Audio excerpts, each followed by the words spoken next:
Porque estaba ya.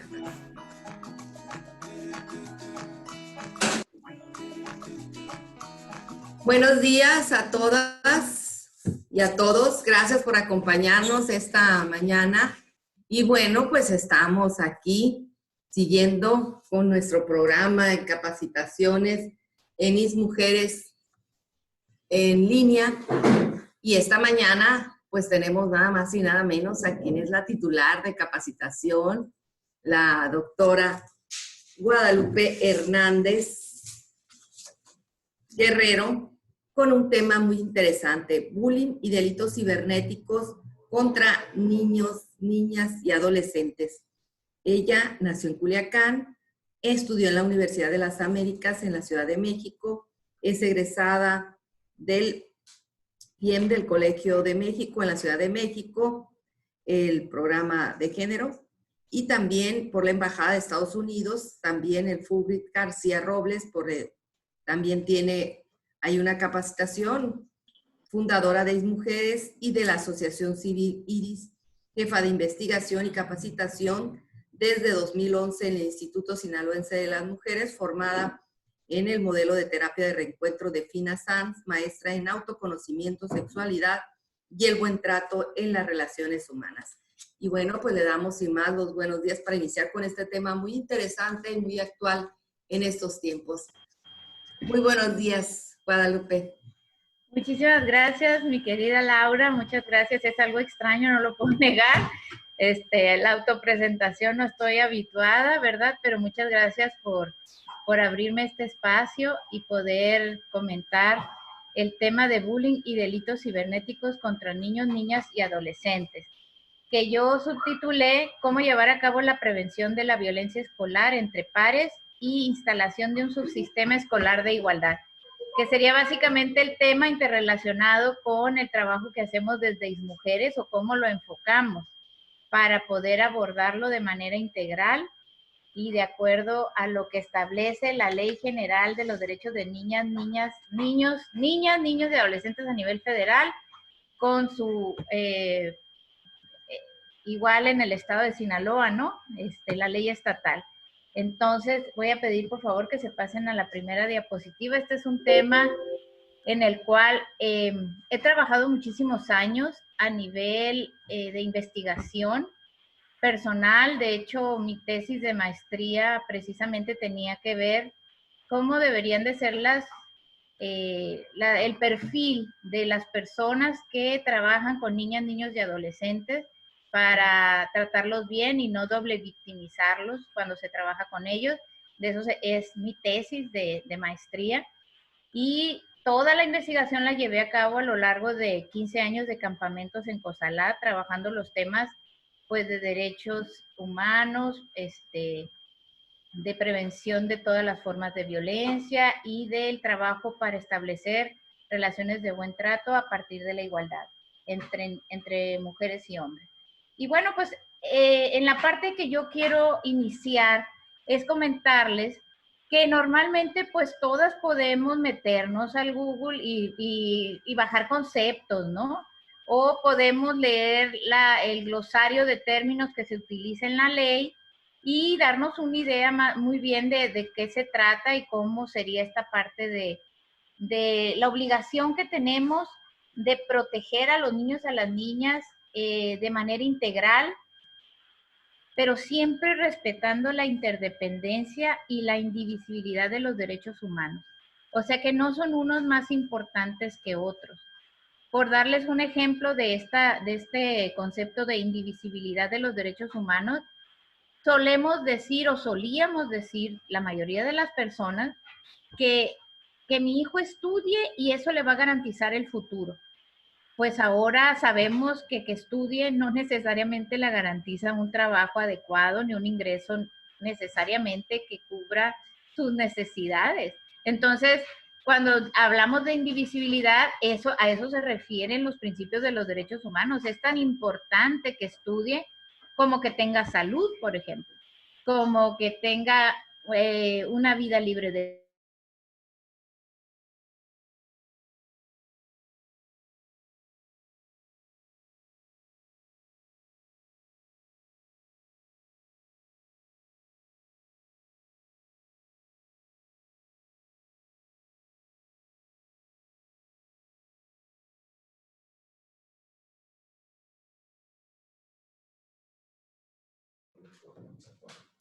A ver, parece que al parecer tuvimos un problema con la comunicación con la doctora Guadalupe, pues no, que nos hablaba precisamente de esta situación del bullying, pues, ¿qué es el bullying? Son las formas. Ahí está, ya Ya estamos. estamos de regreso, exacto, perfecto. Pues no sé dónde me quedé, pero bueno, lo que quería comentarles es que las definiciones y los conceptos, pues algunas los podemos sacar de las leyes.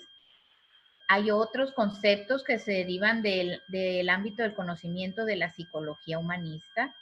Y yo por ahí quiero que empecemos a platicar de este tema. Bullying es una palabra inglesa que significa intimidación.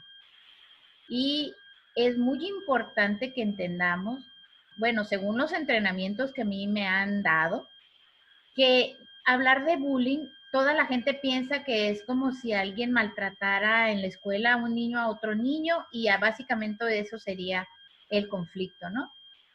Cuando yo fui entrenada en este tema, me hacía saber el que me daba la capacitación que antes de que exista el delito sería como la forma extrema de violencia donde ya hay un daño y hay un perjuicio en la integridad de ese niño o esa niña. Pero antes de que el bullying se manifieste o se materialice como delito, hubieron anteriormente muchísimas actitudes agresivas, algunas intencionadas, pero sobre todo repetidas, que ocurren sin una motivación aparente. Y generalmente no nada más es de niños contra niños, sino puede ser y sucede muy frecuentemente que sea de niños contra niñas, de niños contra niños, y si alguien es percibido, un niño, como si fuera de la diversidad, pues entonces estaríamos hablando de bullying homofóbico, ¿no? Si un niño tuviera comportamientos femeninos o una niña tuviera comportamientos masculinizados, que fuera muy activa, muy deportista, muy ruda o peleonera, entonces también se le consideraría que es bullying homofóbico en el sentido de la identidad, ¿no? De la identidad sexual. Entonces, tenemos que la persona que ejerce el bullying lo hace para imponer su poder sobre la otra persona. Y esto es bien importante que entendamos porque el bullying, ya que se configura, sucedió porque hay una permisividad institucional que avala, que ese es el gran dilema de este tema. O sea, que hay unas, el que hace, el que llega y logra hacer el delito es porque cree que puede hacerlo y lo hace. O sea, esa es la idea detrás de todo esto. O sea, es un niño que ha sido socializado para dominar y controlar a las demás personas a través de las agresiones repetidas y reiteradas que hace pues que parezca como que ese niño es así porque esa es su personalidad. O sea, está tan naturalizado que esto es muy complejo porque desde un enfoque científico de lo que es el bullying en términos psicológicos, tendríamos dos manifestaciones desproporcionadas de un comportamiento, ya sea el niño que cree que puede estar agrediendo y lastimando a otros niños, pero igualmente la niña o el niño que asume que el victimismo es una manera de responder a estas continuas agresiones. Y les digo que es desde el enfoque de la psicología, porque la psicología trataría por igual a quien hace daño que al resarcimiento que requiere la víctima, pero hasta su completud. O sea, no nada más basta porque suele suceder o solía suceder frecuentemente que si una niña era violentada sexualmente por un compañerito, ya sea violada, abusada sexualmente, se solía, o sea, se expulsaba al niño que lo hacía, pero ese niño podía regresar porque por su derecho a la educación no se le puede excluir de entrar al centro educativo. Sin embargo, el estigma que se junta a la persona que es la víctima ha hecho que durante muchos años prevalezca la idea de que es ella quien se tiene que retirar, o sea, quien termina dejando la escuela, quien ya no quiere ir a la escuela, pues es la víctima precisamente porque los mecanismos que existen para restaurarle sus derechos, pues están inconsistentes. Porque culturalmente es más fácil pensar, no, pues si en esa escuela no te va bien, cámbiate a otra, en otra escuela a lo mejor puedes estar mejor, ¿no? Sin pensar que también entonces está siendo discriminada esta persona junto con haber sido víctima de la recepción de estos malos tratos, ¿no?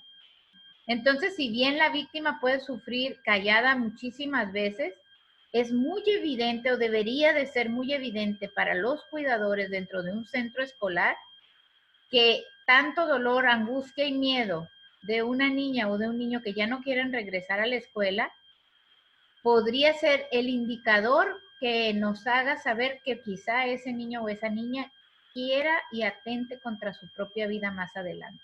Precisamente por esta idea de poco valor o de minusvalía con lo que está creciendo, pero donde no existe un entorno que sea amigable, un entorno que sea sensible, para poder hacer una intervención a tiempo antes de que el delito se configure. Entonces estaríamos hablando de la prevención, pero de la prevención de 3 niveles. La prevención de 3 niveles te detecta el problema.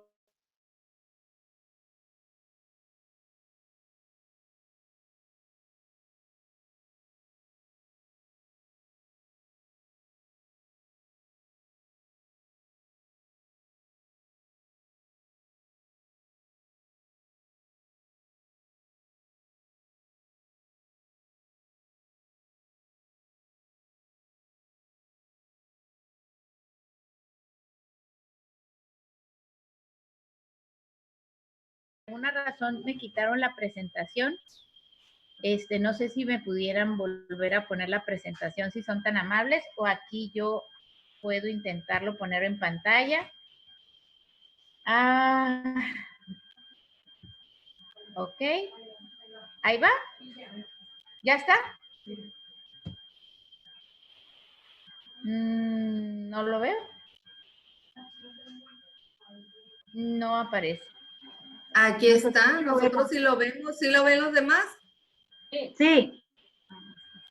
Sí, todo el mundo lo ve. No, aquí se está cargando, pero no importa. Yo lo voy a abrir en mi pantalla para poder seguir adelante. ¿Ok?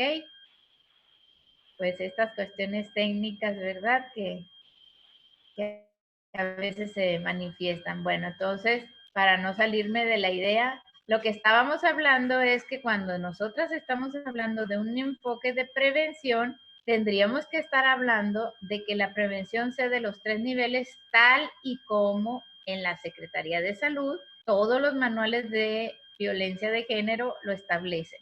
Que ellos sí tienen la atención de 3 niveles, precisamente por la naturaleza de sus funciones para resguardar la vida de un paciente. Pero si se dan cuenta, nosotros podemos utilizar el mismo principio de salvaguardar la integridad de los niños y las niñas, y precisamente por el valor que esto tiene, entender que lo que hemos estado haciendo desde hace muchos años, pues no está adecuadamente echado a andar ningún modelo ni intervención que abarque y para poder darle esta continuidad, porque si existiera, estarían disponibles, por lo menos a nivel de transparencia, informes que nos digan qué pasó, dónde pasó, si hubo un resarcimiento de los daños, etcétera, etcétera. Y esos informes, por lo menos de naturaleza pública, no lo son, aunque pudieran existir dentro de alguna institución, se desconoce, entonces muy poco podemos aprender de los casos exitosos que ya hayan sucedido en cualquier lugar o institución dentro del Estado, ¿no? A la que sigue, por favor, la infancia que no queremos ver. Y pues si se dan cuenta hay una sala vacía, ¿no? Porque obviamente es muy importante en este momento, en este tema, que reflexionemos hasta dónde debemos involucrarnos las y los cuidadores de las infancias. Y estamos hablando de todos los niveles, ¿no? Nivel familiar, nivel escolar, nivel social, nivel político, a todos los niveles. Cuando yo refiero esta frase de la infancia que no queremos ver, es muy fácil que, por ejemplo, se me viene a la mente esta imagen donde está un papá o una mamá pasando tiempo de cuidados con sus hijos y están viendo el celular. Entonces está una persona ahí, pero no está disponible para los niños y las niñas. Entonces no está. Entonces esa infancia no está siendo vista. Y el cuidado, pues más bien el acompañamiento es un acompañamiento distante y frío, que si sucede esto dentro de las mismas familias, porque esto es sumamente frecuente, pues imagínense ustedes qué va a suceder cuando la tutela es por parte del Estado y hay instituciones que tienen que atender a estas criaturas. Pues exactamente lo mismo, si en la familia hay esta frialdad y esta indiferencia ante las necesidades psicoemocionales de los propios hijos e hijas, pues está muchísimo más complicado a la hora de las instituciones que están al cuidado de ellos. Entonces, le damos a la siguiente, por favor. El hostigamiento y el maltrato verbal o físico entre escolares es bullying.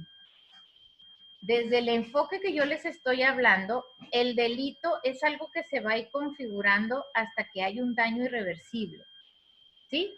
Lo que hay atrás de ese delito es un acoso sistemático y se va a producir a lo largo del tiempo por uno o varios acosadores a una o a varias víctimas. Hay una propuesta de definición de Dan Olweus que dice que cuando un estudiante se convierte en víctima de acoso escolar, cuando está expuesto de forma reiterada y a lo largo del tiempo a acciones negativas llevadas a cabo por otro u otros estudiantes, es una de las formas más conocidas para definir lo que es el bullying, ¿no? Que implica 3 componentes claves. Un desequilibrio de poder entre el acosador y la víctima. Este desequilibrio puede ser real o puede ser solo percibido por la víctima. 2, la agresión se lleva a cabo por un acosador o por un grupo que intentan dañar a la víctima de un modo intencionado. Y 3, existe un comportamiento agresivo hacia una misma víctima. Y esto se va a producir de forma reiterada. Como todos los otros tipos de violencia, en el acoso escolar, pues ya entenderemos entonces que existe el físico, el verbal, el psicológico y también el social. Si se dan cuenta en esta imagen, estamos hablando de que va a haber una serie de niños y niñas que son reiteradamente discriminadas al no ser invitadas a participar. Miren, no tenemos que reflexionar tanto, ¿no? Por ejemplo, si se dan cuenta, en muchísimas escuelas, quienes son los que llevan la bandera, ¿cómo se llama cuando? El homenaje. En los homenajes, las personas que son las que están que llevan la bandera y que van ahí, los niños y las niñas, tienen todo un estereotipo que tiene que ver con que sean altos, esbeltos, deportistas, muy extrovertidos, toda una serie de cualidades que desde este enfoque de análisis crítico que estamos haciendo, coadyuvan o nutren que muchas de estas ideas de que hay unos niños que valen más porque provienen de familias que tienen dinero, porque son más güeritos, porque son esbeltos, ¿sí? Porque dan esa idea de pulcritud relacionado con esta cuestión de la cuestión de la, pues del dar los respetos, ¿verdad? A la patria y a la bandera. Sin embargo, esto también nutre y alimenta esta imagen donde unos niños valen más y unos niños valen menos. Entonces, primera cosa que quiero distinguir el día de hoy al hablar de este tema de bullying.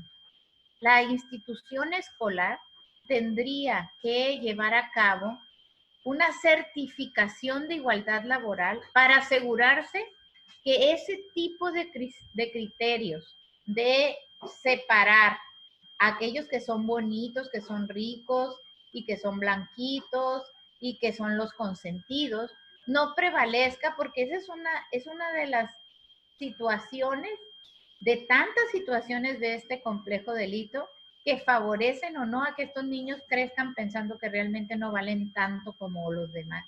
Y esto la institución tiene que entenderlo. Hay muchos análisis, investigaciones desde el enfoque feminista que habla incluso de la distribución de los deportes dentro de una instalación escolar. O sea, ¿por qué las canchas de fútbol tienen todo el patio y solamente son utilizadas la mayor parte del tiempo por los equipos de los niños? Y las niñas son socializadas a que tengan que jugar a la matatena, a brincar la cuerda en un espacio pequeño. Incluso si el balón llega a pasarse al área donde están las niñas, pues se les considera tontas porque no se dieron cuenta, y si son golpeadas, pues evidentemente nunca se le adjudica una responsabilidad a la persona que está utilizando ese tipo de despliegue de su fuerza, ¿verdad? O sea, como que es natural, como que todo está bien, como eso es lo correcto biológicamente, que ellos tengan como esparcir toda su fortaleza, etcétera, etcétera. Esto no lo dije yo. Estas son las teorías y los enfoques críticos de los análisis de todas las cosas que se tienen que hacer en la escuela, que es el lugar donde recae la responsabilidad de que este delito no se configure, porque son ellos los cuidadores prioritarios de estas niñas y niños, sobre todo en los horarios escolares, ¿no? Aquí les traigo a continuación, precisamente para que entendamos que esto no es un problema de otros lugares. Esta nota ya tiene su tiempo, no es actual, ya tiene algunos años, pero quería ponérselas, ¿no? Del debate de Sinaloa. Niños normalizan el bullying en Sinaloa. Niños, no habla de niñas, pero están incluidas, ¿no? Niñas y niños normalizan el bullying. Una encuesta aplicada por este medio arroja que un 45.7 sufren de este problema. O sea, la mitad de la población escolar lo han vivido. En 2014, Christopher, un niño de 8 años de Escuinapa, perdió la visión de un ojo luego de que un compañero le incrustara un lápiz. Pero así como pasó en Escuinapa, yo estudiaba en el colegio Chapultepec. Igualmente en mis tiempos en la primaria, en una escuela de niñas, yo vi como una niña con un lápiz en la mano le encajó a otra, estando enojada, le encajó a otra niña un lápiz en la mano y le atravesó la mano. Porque una cosa es una travesura, pero otra cosa son agresiones, ¿verdad? ¿Y esto cómo pudo suceder? Porque entonces no tiene que ver que sea de Escuinapa, eso pasó aquí en Culiacán, en una escuela privada, y yo fui testigo de eso. Entonces, evidentemente la niña pues prosiguió adelante, no sé si la mandarían a terapia o no, pero bueno, en aquellos años no se usaba ni siquiera pensar que hubiera alguna situación, alguna anomalía en un comportamiento, no sé, simplemente pues se pelearon y así se justificó, ¿no? Esta situación. Ok, tenemos otra nota de Mazatlán, Sinaloa. Dice, no sé por qué yo nunca les digo nada y siempre me quieren pegar. Narra Manuel N., joven de 13 años, que cursa el segundo año de secundaria, quien mira el acoso de los que llama amigos como algo normal y que desconoce que sufre de bullying por parte de sus compañeros. Entonces, esta encuesta que se aplicó por parte del debate, claro que no tiene una validez académica, pero es para que nos demos cuenta cómo han estado las cosas desde siempre. Simplemente lo que estamos tratando nosotras de hacer es visibilizar y sensibilizar a la institución educativa, a padres y madres de familia, para decirles que es un delito que sí se puede prevenir, siempre y cuando nos pongamos a actuar en consecuencia y con un enfoque que nos permita que nuestras ideas y nuestros deseos de salvaguardar el sano desarrollo psicoemocional de estos niños y niñas, pues sí se logren, ¿no? Dice, el 45.7 dijo haberlo vivido una o varias veces, más, y un 52 que nunca, ¿no?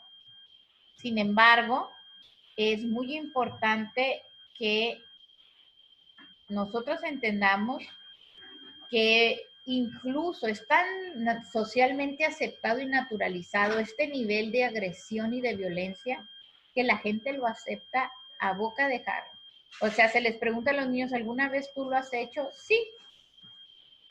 Así nada más, el 40% dijo que sí lo había hecho y no hay ningún temor de nada, ¿no? Esta es la encuesta y se les preguntaba exactamente como ustedes lo pueden ver, si habían dicho cosas hirientes o si se habían burlado, si usaban apodos ofensivos, si habían ignorado o excluido a propósito a alguien para hacerle sentir mal, si regaban chismes o rumores falsos, o si los golpean, patean o empujan para ridiculizarlos, ¿no?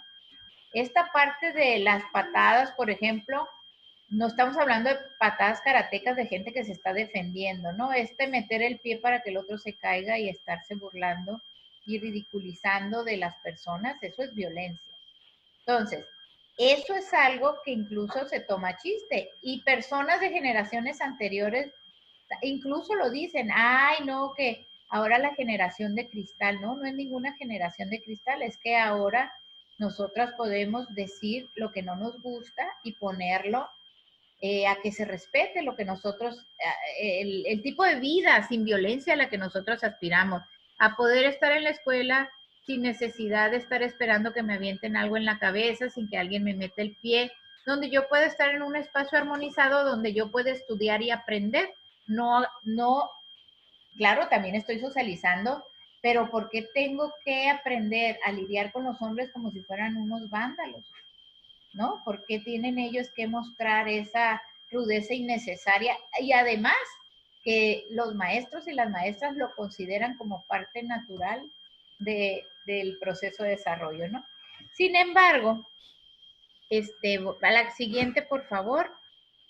Es un número muy interesante que habremos que comentar por el tema del día de hoy. El 88%, así como el 40% dijo que alguna vez sí había lastimado a otro compañero, el 88% dice haber cometido ciberbullying. O sea, se duplica esto. O sea, lo que ya existía en la vida real, se duplica la hora de que estamos hablando del uso del Internet. Claro que la pantalla pues suele ser un lugar donde se esconde, ¿verdad? Este perpetrador, esta persona abusadora, este buleador o esta buleadora, porque también pueden ser algunas niñas.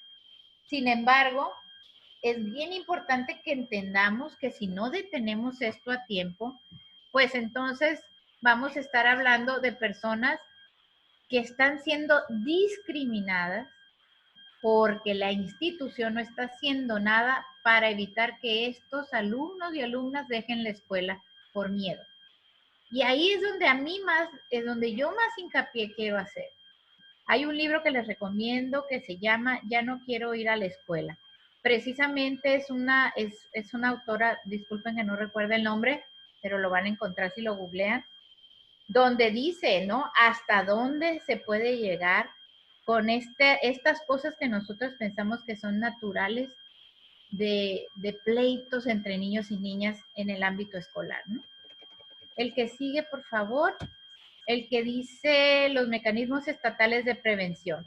Entonces nos tendríamos que poner de acuerdo, por lo menos en estos rubros que les tengo aquí, para aquellas personas que estamos enfocadas en prevenir el bullying y el ciberbullying como parte de nuestras metas y acciones de trabajo institucional, pues primero que nada aprender a detectar a una persona abusadora.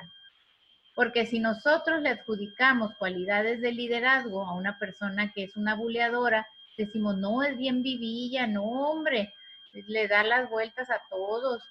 Pues entonces nosotros estamos romantizando esta violencia y estamos diciendo, no, pues es preferible que sea así de vivillo, nadie le va a hacer daño. No, pues si él es el que ya le está haciendo daño a muchísimos compañeros y compañeras. Es importante que aprendamos y también sepamos lo que es el ciclo de la violencia, que conozcamos la ruta crítica y protocolos de intervención para denunciar todos los tipos de violencia que se generen dentro del centro educativo. Como parte de esta conferencia que estamos intentando sensibilizar para que entre todos podamos prevenir el bullying y el ciberbullying. Esta es una de nuestras acciones enfocadas a ello.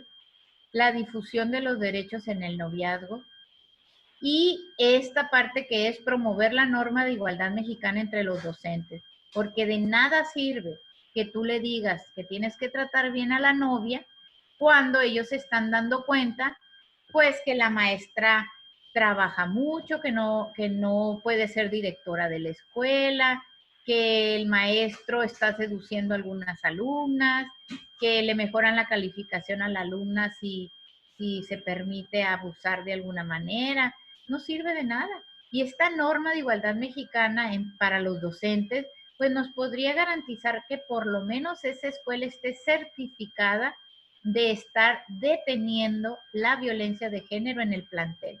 Eso es lo que esa norma de igualdad mexicana nos podría empezar a garantizar en cada una de las escuelas, donde entonces sí, si existe esa norma de igualdad dentro de las normas administrativas, pues entonces yo sí creo que el personal quiere que los niños y las niñas dejen de pelearse, porque se está garantizando transparencia, no corrupción y relaciones de igualdad entre los docentes. También tenemos que establecer compromisos con las madres y padres de familia para empezar a erradicar la violencia familiar. Este no es un tema aparte, estos son temas que se unen en un engranaje necesario para poder echar a andar los mecanismos estatales de prevención. Entonces, si se dan cuenta, pues son muchos subtemas que hacen que este tema complejo del bullying realmente pueda detenerse, pero nos tendríamos que poner de acuerdo para hacer una agenda específica que promueva y garantice el buen trato transversalmente en las relaciones de convivencia entre alumnas y alumnos, entre madres y padres de familia y personal docente y administrativo de la institución educativa, dentro y fuera. Porque tenemos también, como ya lo hemos visto en el tema del acoso y el hostigamiento, a personas que son políticamente correctas, que dicen, sí, que no haya violencia, que los niños se respeten, que ya haya paz en Sinaloa. Pero esa persona políticamente correcta llega a su casa, no da dinero para el mantenimiento adecuado de la familia, maltrata a la mamá, no quiere jugar con los hijos y las hijas porque dice que ese es un trabajo de viejas. Y pues entonces tenemos pues a esta persona políticamente correcta diciendo que sí hay que promover la salud integral de los niños y las niñas, que no vivan violencia, que todo salga bien, pero en sus relaciones personales y humanas esa persona no lo está haciendo. Entonces esto aplica dentro de las horas laborales y fuera de las horas laborales, porque de eso se trata el camino de la paz. Entonces, otro tema totalmente trascendente y vinculado. ¿Por qué? Pues es la de la educación sexual integral. Si nosotros entendemos que la sexualidad es un sistema que tiene que ver con el género, que tiene que ver con la reproductividad, que tiene que ver con las relaciones de afecto con otros seres humanos y que tiene que ver con lo erótico, con el derecho de los seres humanos a vivir con placer. Entonces entenderemos que nada de la violencia es ajeno a la sexualidad, porque estamos educando seres sexuales, niños y niñas que están siendo modelados no solamente por su padre y por su madre, sino por todas las instituciones a las que ellos y ellas asisten. Entonces es importantísimo que nuestros docentes tengan una capacitación adecuada de lo que es la salud sexual, de lo que es el derecho al placer, para que se aplique dentro del trabajo que se está realizando. Este trabajo es entre todas y entre todos y es algo que es un gran reto al que nosotros desde el Instituto Sinaloense de las Mujeres pues queremos invitarles para que así se logre esto lo más pronto posible. La que sigue, por favor. Es por ello entonces que hablamos de un apoyo sostenido interinstitucional. ¿A qué se refiere esto? Que nosotras desde mujeres podemos apoyar haciendo un monitoreo para la constatación de hechos y hallazgos. ¿Esto qué quiere decir? Que nosotros podemos asistir no solamente a darles capacitaciones, sino también al levantamiento de encuestas para ver si esas políticas educativas de esos centros e instituciones de educación están llevando a cabo la prevención del bullying y de los delitos cibernéticos. Nosotras desde aquí podemos coadyuvar aplicando esas encuestas y a su vez pues nosotras también pues vamos mejorando para cada vez hacer intervenciones comunitarias que sean más adecuadas, ¿no? Que esa es una de las misiones del instituto. Entonces, la que sigue, por favor.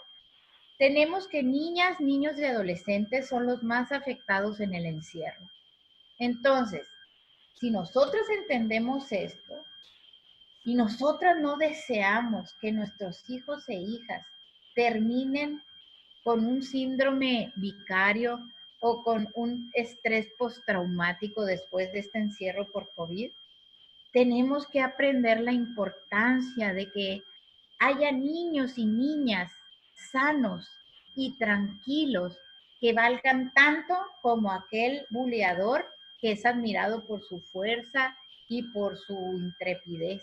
O sea que ese niño tímido y esa niña introvertida brindan un valor incalculable a la armonización de un aula y a cualquier relación humana y no los estamos protegiendo ni valorando. Se menosprecia a los niños que son tímidos y a las niñas que son intrépidas, porque desde este factor cultural, pues para nosotros, pues tenemos esta idea bastante violenta por el sistema patriarcal en el que hemos crecido, donde ciertas personas pues tienen toda esta imagen pues, ¿no? Dominante, social, donde nosotros les valoramos como si fueran héroes o heroínas, pero básicamente basados en que manipulan a la gente, en que controlan a los demás. Y todos esos son rasgos precisamente de violencia de género. Entonces tenemos este doble estándar donde niños y niñas que son tranquilos, que tienen salud emocional, pues los vemos como menos, como si no valieran, como si ni existieran. Y nosotros tenemos que empezar a revalorar este rol de estas personas tranquilas, ecuánimes, simpáticas, ¿verdad? Que si bien no son payasos para estar entreteniendo a los demás, son personas que sin ellos este trabajo de la búsqueda del camino de la paz es imposible, porque no se trata de ver quién habla más y quién come más pinole. Aquí de lo que se trata es cómo salvaguardamos la integridad de los niños y las niñas cuando el ejemplo que la mayoría de los adultos hemos dado no es el adecuado, porque venimos de esa enseñanza y de esa cultura de la revancha, de la venganza, de que el que es, decimos, el que es cabrón es más importante, ¿no? O sea, nos jactamos, ¿no? El que más engaña, el que más manipula, no, hombre, ese todas se la sabe, no, no todas se la sabe, está ejerciendo violencia y nosotras y nosotros seguimos romantizando que eso es lo correcto. Entonces, una cosa para poder diseñar, implementar y evaluar esta tarea preventiva tiene mucho que ver con cómo administramos nuestro tiempo libre, adultos y niños y niñas. Entonces, parte de este trabajo que les estamos invitando a que llevemos a cabo desde las mujeres, precisamente tiene que ver con que la planeación sería una de las bases más efectivas para llevar a cabo estas acciones de prevención. En la que sigue, por favor. ¿Qué preguntas nos hacemos para iniciar el abordaje de estos problemas? Pues de estos problemas, el bullying y el ciberbullying, ¿no? Pues, ¿qué podemos hacer para que el tiempo libre favorezca la prevención de la violencia? ¿Qué podemos hacer nosotros los adultos que estamos a cargo de esos niños? Es posible que en nuestras familias y centros educativos encontremos otros modos más prácticos de disfrutar el tiempo libre. Existen muchas escuelas privadas que tienen prácticas, por ejemplo, de olimpiadas escolares, viajes escolares, y básicamente es la mamá la que acude y a veces de muy mala gana porque no quieren dejar sus actividades cotidianas, ya sean de trabajo o de esparcimiento, para compartir con sus hijas y sus hijos algún tipo de beneficio cultural como la visita a un museo, el, el poder hacer una actividad deportiva que promueva la salud, porque pensamos que esas son cosas que ya no nos corresponden. Y ahora con lo de la pandemia, ¿cómo le vamos a hacer para que las y los jóvenes salgan de la casa sin entrar en conflicto con la mamá y el papá aterrorizados?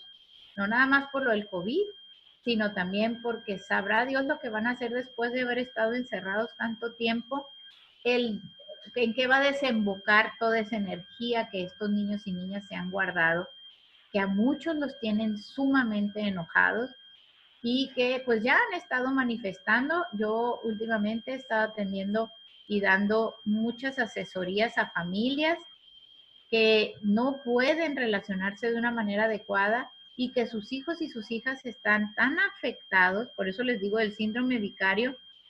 ¿Qué quiere decir? Pues que antes decías, le tienes que hacer caso a tu mamá, tienes que ser una buena hija.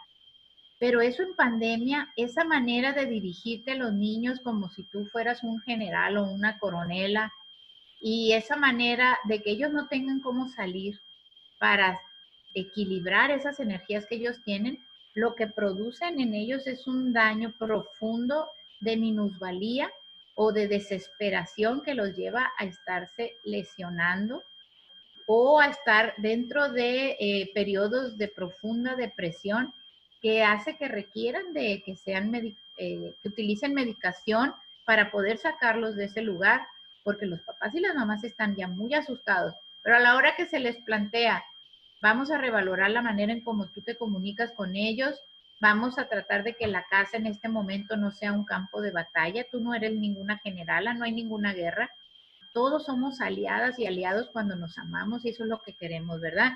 ¿Cómo vamos a aprovechar este tiempo libre para que con el ejemplo nosotras pongamos la pauta de cómo queremos vivir? En el sentido de la autoestima, de la autonomía, del trabajo y el servicio a la comunidad que brindamos, y de cómo llevamos a cabo y tenemos y mantenemos nuestras relaciones asertivas con la pareja, que ellos están viendo tan de cerca esta apatía, esta frialdad, este enojo exacerbado, a que a muchas personas nos ha llevado este encierro, ¿no? Entonces, podemos todas y todos coadyuvar en el establecimiento de un sistema de igualdad en la familia, porque si sí podemos en la familia, entonces sí vamos a poder establecer un subsistema de igualdad en la escuela. Si no es así, pues imagínense el tamaño del reto al que nos estamos enfrentando, ¿no? Entonces, pues seguimos promoviendo la idea de la transversalización de la perspectiva de género en las escuelas y la norma de igualdad laboral también entre los docentes y los centros educativos. Sabemos de antemano por las experiencias que hemos vivido que para prevenir el bullying y el ciberbullying no es suficiente hablar de violencia en el noviazgo. No es suficiente. El problema de la violencia escolar, el bullying y el ciberbullying es una situación muchísimo más compleja que requiere de análisis más profundo. Uno de los temas para abordar esto y prevenir el bullying tiene que ver con el tema de salud mental en la infancia. Y ese es el reto al que nos enfrentamos. ¿Cómo hacer para que las instituciones no revictimicen a los niños y a las niñas una vez que ese problema se presenta? Ya sea en el centro educativo o en las instituciones que estamos coadyuvando a través de política pública para prevenir esta situación que dañe a nuestras infancias. Entonces, una cosa que rescatamos y que también sabemos por experiencia es que las bases de datos y la importancia de las denuncias son dos cosas que son primordiales para erradicar este bullying, que es, necesitamos tener encuestas recabadas con la autorización de padres y madres para estar al pendiente del sano desarrollo y de la salud mental de los infantes. Y la importancia de llevar a cabo una denuncia dentro de la búsqueda de la justicia, pero que no es casualidad. Yo les pregunto, ¿cuántos niños y niñas conocen ustedes que hayan denunciado a sus padres y a sus madres? Que no viven ellos violencia, pero no existe ese registro porque pareciera como, si observo y escucho la opinión de un niño y una niña, si yo me quiero divorciar, ¿no? Que diga que odia al otro padre o a su mamá para yo llevármelos. Ahí sí escucho lo que dicen, pero cuando hablan estos niños y estas niñas de sus necesidades afectivas, de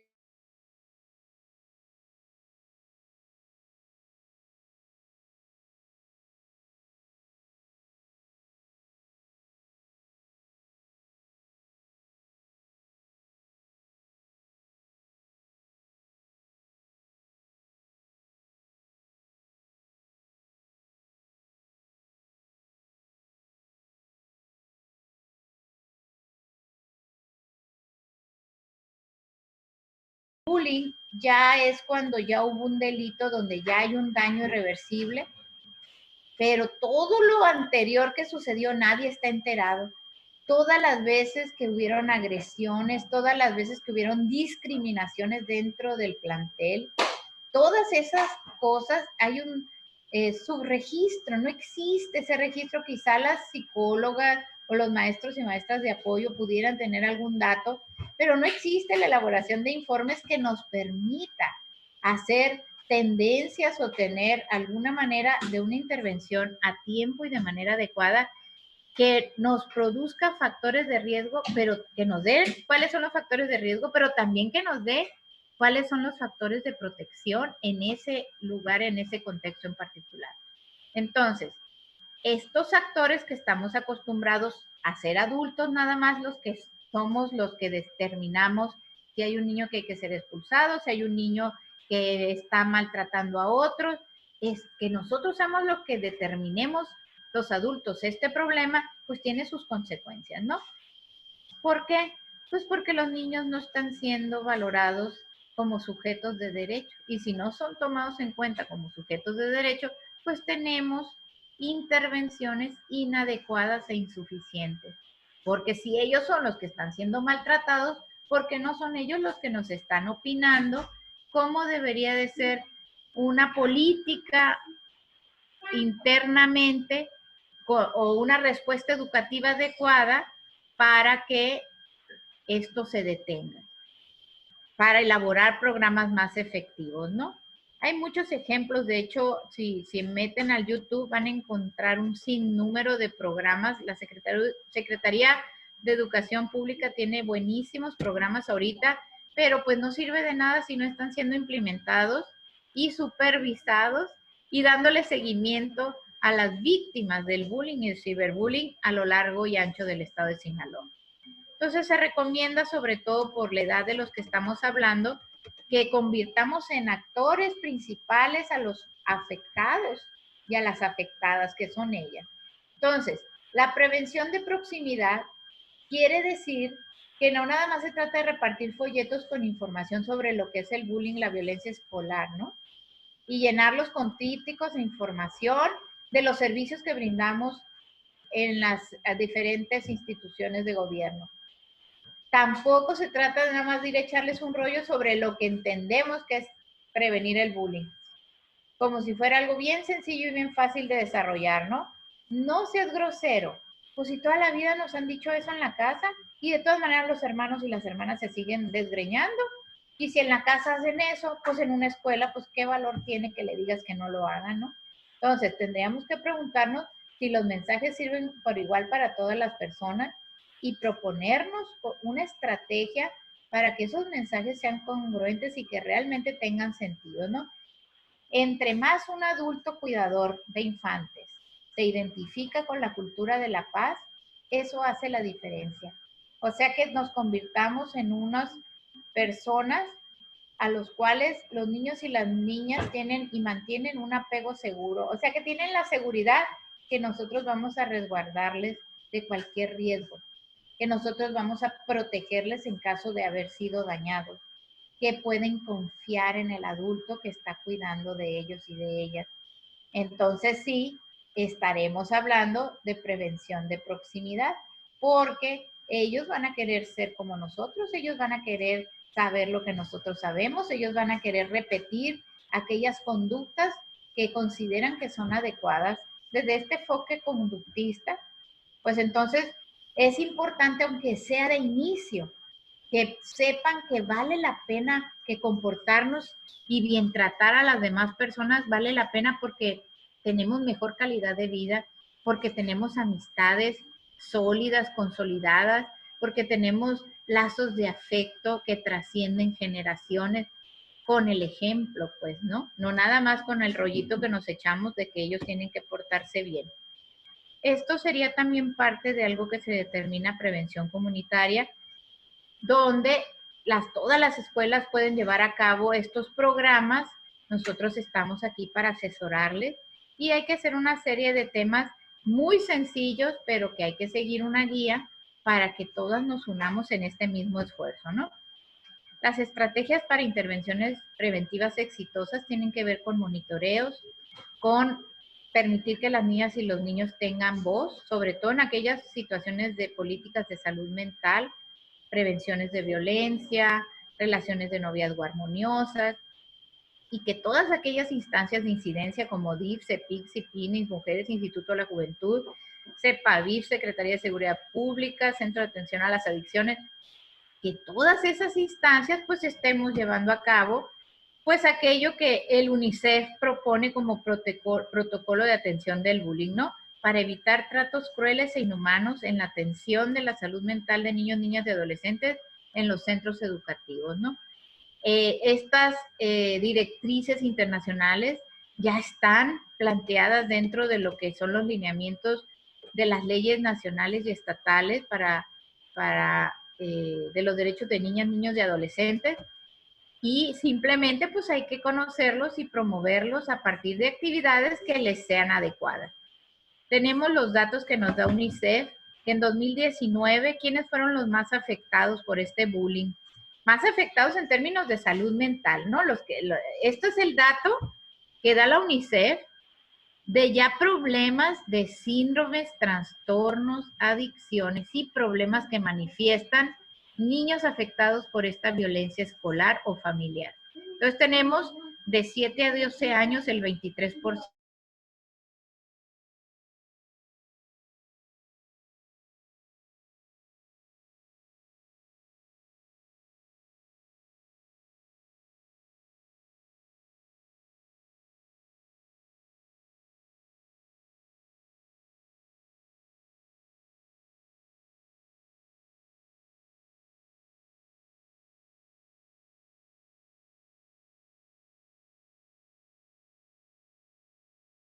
Esa violencia que tanto decimos no querer y que tanto daño nos da.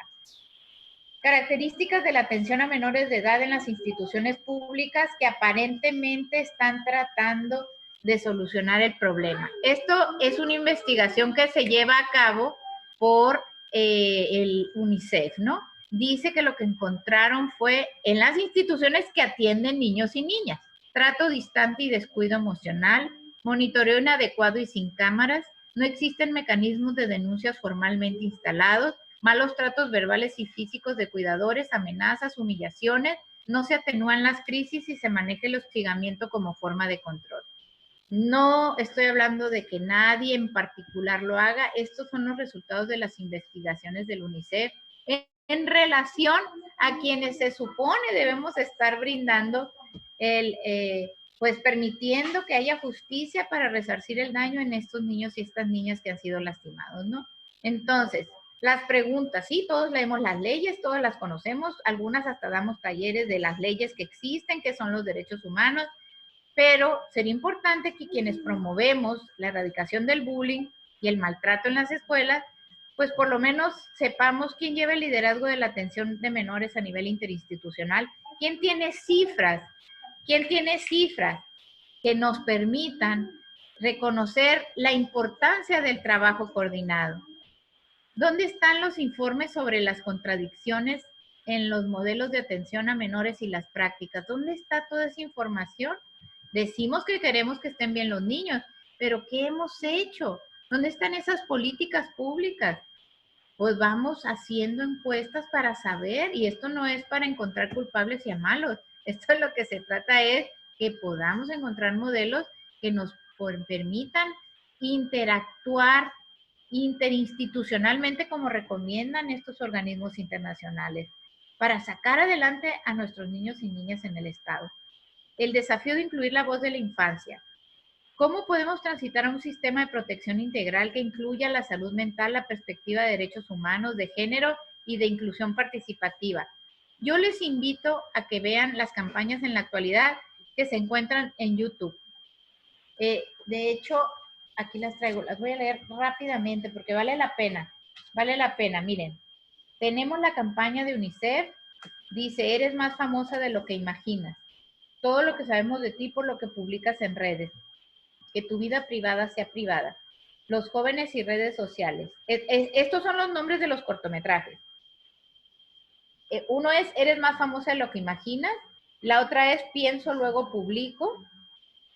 Y luego dice, hay una de la Secretaría de Educación Pública Federal, que habla sobre las plataformas, cómo utilizan los niños las plataformas para obtener reconocimiento de sus pares y para poder experimentar la ausencia de normas de convivencia que suelen ser vicarias, o sea, que son extremadamente rígidas para ellos, ¿no?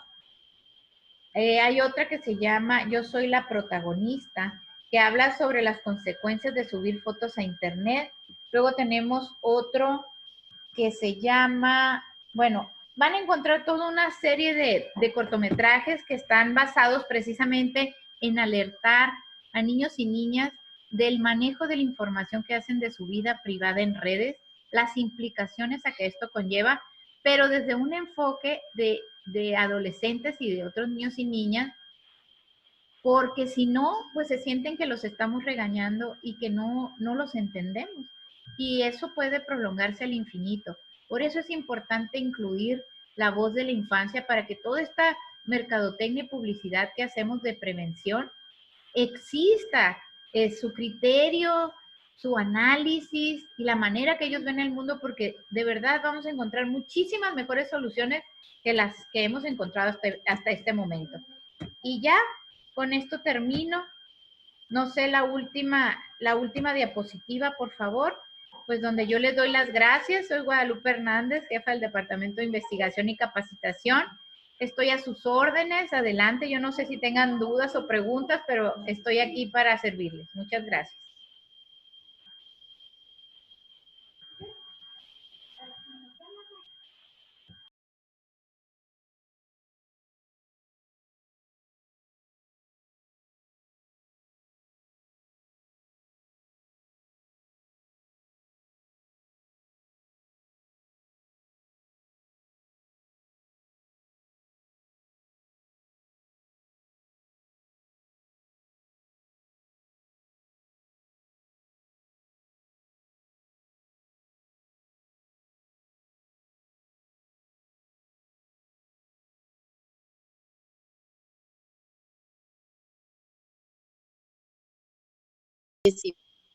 Adelante, gracias Margarita. Buenas tardes.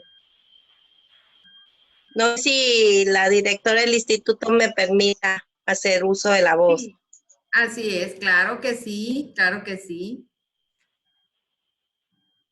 Por esta valiosa información. Felicito al Instituto Sinaloense de las Mujeres como ejecutor de políticas públicas en favor de mujeres, niñas y adolescentes. Y hoy que inician con esta semana de participación de las niñas y los niños, ya que el viernes es un día muy emblemático, pero muy diferente también. Este Día del Niño va a ser muy diferente, efectos de la pandemia que hemos vivido. Seguí punto a punto lo que Guadalupe nos ha comentado sobre su misión de cuidado, la responsabilidad del y el servidor público, todo lo que tiene que ver con ver a esta niñez y a esta adolescencia con uso de la voz, con la escucha afectiva, con lo que hemos dejado muchos años de hacer, de no escucharlos. Y me parecería muy correcto, Laura, que esta intervención que han hecho se pudiera repetir. Tiene una conceptualización que debe de llegar de esa manera. Todavía esa naturalización también de la que nos hablaban, esa normalización sigue existiendo, las cifras ocultas de quienes somos obligados del sistema de protección a no informar, a no desagregar, sigue insistiendo. Por eso celebro haber compartido esta mañana, ya es que estamos en infinidad de conversatorios y reuniones, tuvimos una en la mañana de la observación de la participación política, donde Laura también dirige esto.